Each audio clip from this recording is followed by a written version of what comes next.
Se alguém que está à beira de um moribundo for espírita e tiver a coragem de lhe falar da vida para além da morte, com serenidade, explicando, olha, que aos poucos a pessoa vai começar a ver, familiares estão ali, que isso não é uma ilusão de óptica, não está a alucinar, etc. As pessoas começam a ganhar não só serenidade, mas também confiança, porque começam-se a perceber de que aquilo que estão a ver não é ilusão, não é alucinação, é alguém que está ao lado, num corpo de carne, a dizer-lhes que aquilo que é verdade.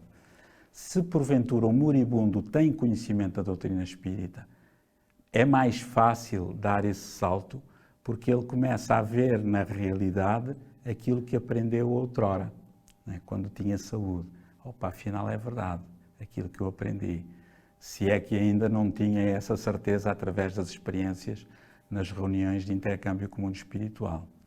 De qualquer modo, independentemente do moribundo ter conhecimentos espíritas ou não, ter conhecimentos da vida para além da morte ou não, é um ato de caridade dos mais profundos acompanhar alguém na hora da desencarnação, isto é, na hora em que a pessoa larga o corpo de carne ou na hora da morte, como se queira.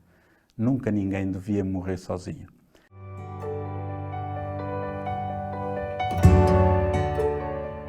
Vejamos o caso das visões no leito de morte.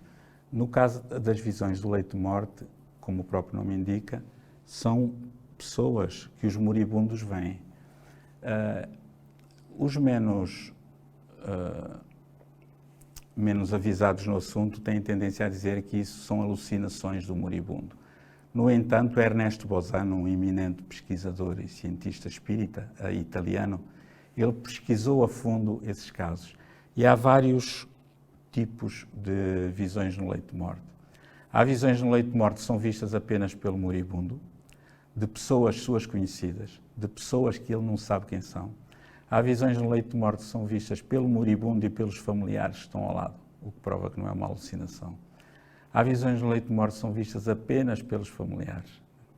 E então há um caso muito interessante de um físico escocês, Sir William Fletcher Barrett.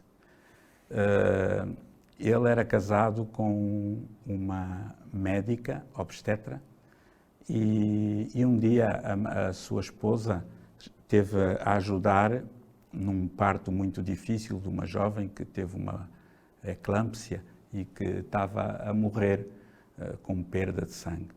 E isto nos idos do século XIX, princípios do século XX, por aí. E então ela estava a dizer ao marido, olha, cuida do nosso filho porque eu vou morrer. E ele estava a dizer, não vais nada a morrer. Não, vou, porque está aqui o meu pai, está aqui fulano, Beltrano, e estão a dizer que me vieram buscar e eu parto com muita alegria. E então eles pensaram que era uma alucinação. E de repente ela abre os olhos e começa a dizer, mas está aqui a minha irmã, a dizer também que me veio buscar, não sabia que ela tinha morrido. Essa irmã tinha morrido na semana anterior. Ninguém lhe tinha dito porque ela estava com um parto de risco, com uma gravidez de risco. Quando a esposa contou isto ao William Fletcher Barrett, que depois teve o título de Sir, dado pela Rainha de Inglaterra, porque era uma figura proeminente na ciência em Inglaterra e no mundo, William Fletcher Barrett começou a pesquisar esses casos, com enfermeiros, com médicos em hospitais de Inglaterra e todo o mundo. E conseguiu compilar num único livro chamado Deathbed Visions, Visões no Leito de Morte, que está em 3 volumes e que faz parte do acervo da Sociedade de Pesquisas Psíquicas de Londres e que se pode encontrar em livrarias também, em inglês, comprovando todos os trabalhos científicos feitos até então, comprovando as teses espíritas. Atualmente podemos encontrar em português um livro de 2 filósofos, o Dr. Carlis Osis, da Letónia, e o Dr. Erlendur Haraldsson, da Islândia. 2 cientistas, 2 pesquisadores que pesquisaram precisamente as visões no leito de morte. E então é muito interessante o estudo deles, porque é de uma minúcia científica muito profunda. Eles estudaram o mesmo fenómeno em duas sociedades completamente diferentes, a americana e a indiana, com crenças religiosas, tendências religiosas diferentes. E então fizeram um estudo, e as pessoas podem encontrar esse livro em Portugal, o título é O que eles viram no limiar da morte, se não me falha a memória, das publicações Europa-América.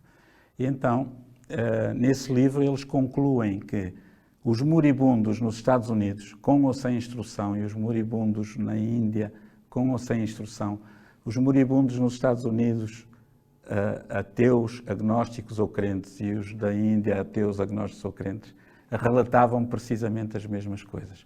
E com uma característica em comum, é que esse convite para a morte, que aparecia dos supostos espíritos ou falecidos, era bem recebido e as pessoas queriam partir com alegria porque se sentiam bem.